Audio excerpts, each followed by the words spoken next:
na siya yung impostor at siya yung witch. Me? Kung ganon, ipatapo na siya sa outer space.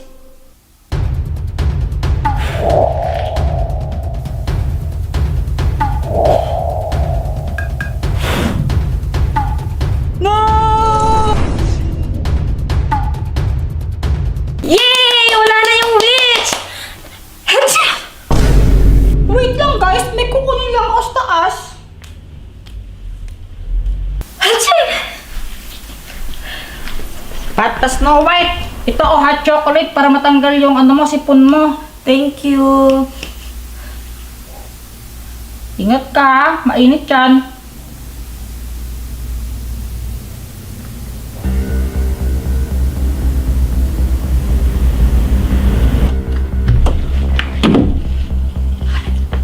Teka, si Kuya Jeffoy di Olaf Snowman?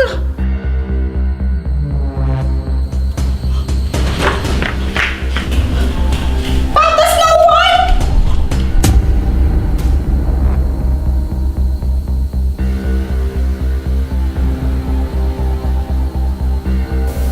Huli ka na!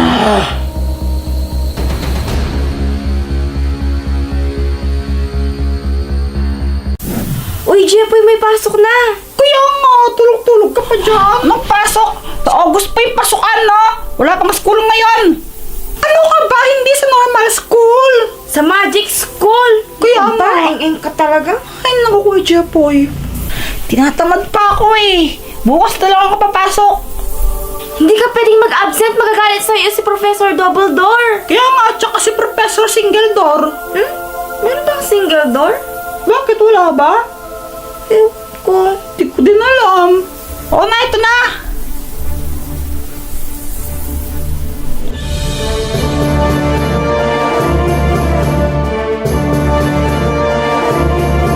Okay mga minamahal kong estudyante, ngayon ituturo ko sa inyo kung paano gumawa ng apoy gamit ang magic.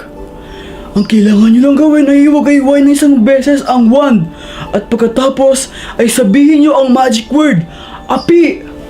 Api! Wow! Cool! Ang galing! Okay, ngayon, kayo naman. Mag-umpisa tayo sa'yo, Boyet. Isang beses na wagay-iway ng wand. Tapos, api! Galing! Magaling, magaling! Thank you pa, Professor! Ikaw naman, Pat! Okay po! Api! Bahusay! Ngayon, Joanna, ikaw naman! O sige po, ako naman po. Api! Yun na yun, Joanna! Sige pa! Api! Sige pa, mag-focus ka lang! Subukan mo ulit, mag-focus ka lang! Api! Uy, ano yun? Fire magic ba yun? Ba't ka rin tunog? Bo! Ang baho! Grabe ka, Joanna! Itain mo na yan! Baho! Joanna, ang sabi ko, fire magic, hindi fart magic! Fart magic. Sorry po. Ni Professor. Fart Oh, magic. tama na! Chepo, ikaw naman! Api!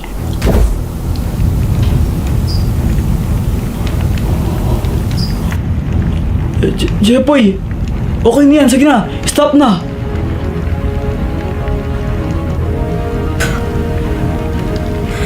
Jeffoy! Jepoy, tigil mo na yan!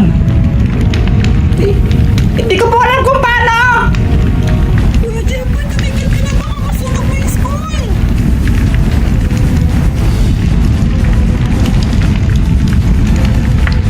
Binom!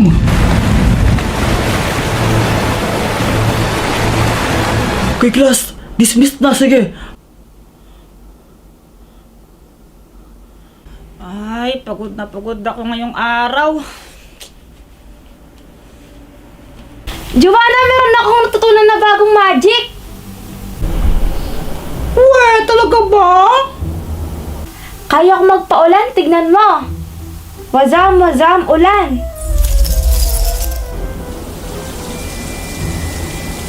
Hala, ang galing! Umuulan na nga! Ang galing mo na, Pat! O, di ba ang galing?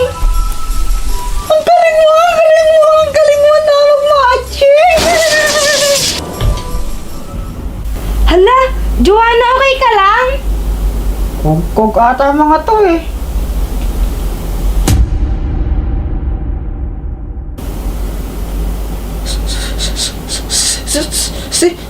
Si Pearl! Jepoy! Pinatay mo si Pearl! Hindi ako patay sa kanya!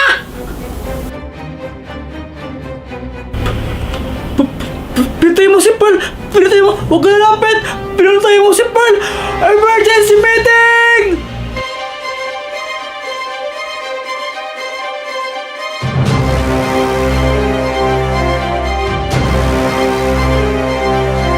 Okay, ngayon nandito tayo para litisin si Jepoy kung siya ba talaga ang may sala sa pagkamatay ni Pearl. Ano ang masabi mo, Jepoy? Professor, wala po akong ginagawang masama. Hindi po ako ang pumatay kay Pearl. Professor, alam ko po kung ano po nangyari. Ako po yung witness. Nagulat po ako nang pagpasok ko po doon sa kwarto. Nakita ko po si Jepoy. Tapos andun din po yung katawan ni Pearl na patay na. For sure siya po yung pumatay nun kasi wala naman pong ibang tao dun eh. Boy, at hindi naman natatamang pagbintangan mo si Jepoy ng basta-basta. Nakita mo ba talaga yung nangyari? Oo, Pat, hindi ko nga nakita na siya yung pumatay nun. Pero sure ako na siya talaga yung pumatay nun kasi wala naman ng ibang tao doon eh kundi siya. Sino ba bang ibang gagawa nun? Malamang si Jepoy lang gagawa nun. Siya ang pumatay kay Pearl. Tama na yan. Jepoy, maaari mo bang ikwento sa akin kung ano ba talaga ang nangyari nung pumunta ka sa kwarto na yon? Pagod po kasi talaga ako ngayong araw na to. Kaya gusto ko po sana magpahinga sa kwarto. Sa silid tulugan. Kaso nga lang nung pagbukas ko po ng pinto, nagulat ako. Nakahandusay doon yung katawan ni Pearl. Tapos, hindi na siya humihinga. Eh ngayon po, biglang dumating si Boyet. Tapos ako po agad yung pinagbintangan niya. Wala naman po akong ginagawang masama, Professor. O sige, ganito na lang. Magbobotohan tayo. Sino ang sumasang-ayon na si Jepoy ang may sala sa pagkamatay ni Pearl? Sumasang-ayon po ako na si Jepoy ang pumatay kay Pearl. Hindi po ako sumasang-ayon. Naniniwala po akong walang kasalanan si Jepoy. Ako, hindi ako sumasang-ayon. Dahil alam ko na hindi si Jepoy ang pumatay kay Pearl. Sa totoo lang, Boyet, alam ko rin na mas nauna kang dumating sa kwarto na yon bago si Jepoy. Naroon ako nang mamatay si Pearl dahil sa kanyang sakit. At nang marinig ko na may paparating, ako ay nag-transform. Gumamit ako ng magic para maging uwak ako. At habang kayo po nagkakaroon ng diskusyon sa kwarto na iyon, naroon ako at pinapakinggan ko lamang kayo. At yun ang totoong nangyari. Namatay si Pearl dahil sa sakit at walang pumatay sa kanya. Pero Boyet, bakit ka nagsinungaling? At bakit mo sinisisi si Jepoy? Sorry po. Nagawa ko lang naman po yun kasi natakot po ako na ako po yung mapagbintangan po sa pagkamatay ni Pearl. Sorry po, Professor. Sorry din, Jepoy. Mali ang pagsisinungaling, Boyet, at alam mo yan. At mas lalong mali na sisihin mo si Jepoy para sa kasalanan na hindi naman niya ginawa. Opo.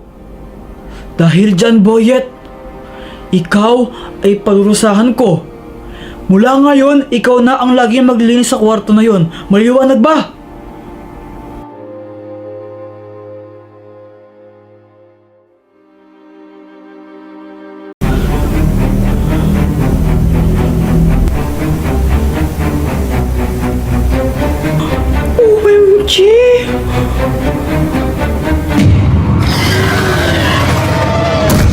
Guys, ganito.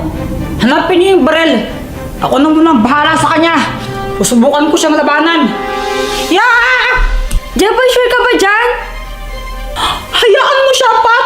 Gawin lang natin kung anong pinapagawa niya.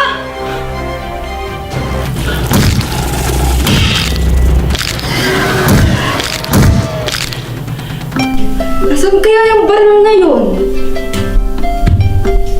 Nasaan na ba yun?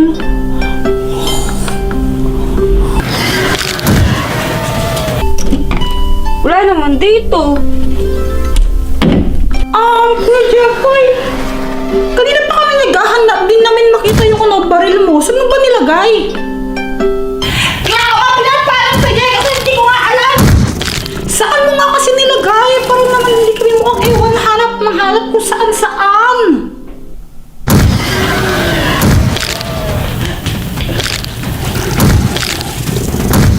Wala rin dito. Wala din dito. Ang bakit naman sila ba ulit tumae?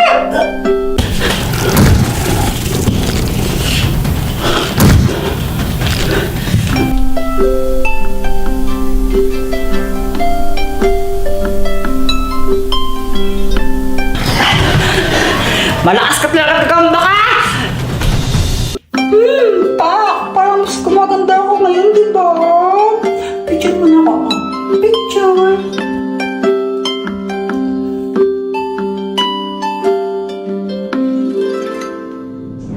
Hello, Spidey. Goodbye.